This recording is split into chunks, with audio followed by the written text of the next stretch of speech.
জেলে না গিয়ে বঙ্গভবনে শপথ নিলাম ডক্টর ইউনূস।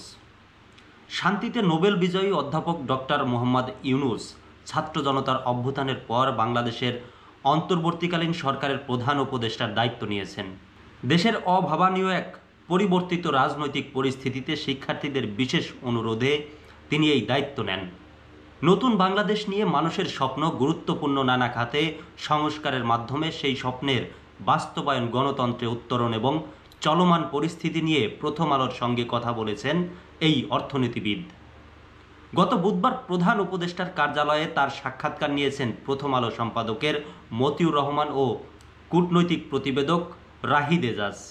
ডক্টর মোহাম্মদ ইউনূস, আপনাকে শুভেচ্ছা। 2 মাস হয়নি আপনি বাংলাদেশের অন্তর্বর্তী সরকারের প্রধান উপদেষ্টার দায়িত্ব নিয়েছেন। একদম নতুন সময়, একদম নতুন দায়িত্ব, যেটা হয়তো আগে কখনো ভাবেননি। এই দায়িত্ব আপনার কেমন লাগছে? আপনি কেমন আছেন? ডক্টর ইউনূস এমন প্রশ্নের উত্তরে বলেছেন, আছি, ভালো আছি। একটা দায়িত্ব, বড় দায়িত্ব। দায়িত্ব সামাল দেওয়ার চেষ্টা করছি। হঠাৎ করে যে একটা দায়িত্ব এলো, সেটা বহন করার মতো যোগ্যতা অর্জন করা, সেটাকে কাজে পরিণত করতে সচেষ্ট আছি।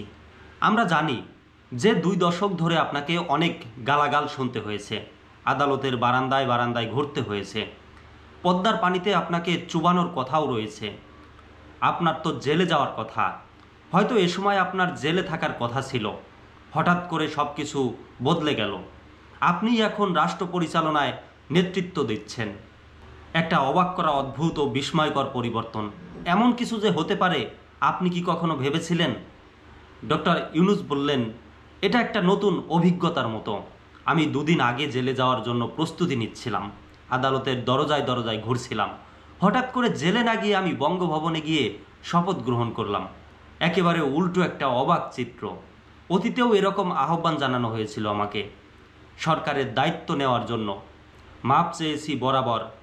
এটা কোনোদিন সিরিয়াসলি ভাবিনি যে দায়িত্ব নিতে হবে। এবার ছিল সম্পূর্ণ ভিন্ন পরিস্থিতি, এজন্য দায়িত্বও নিয়েছি।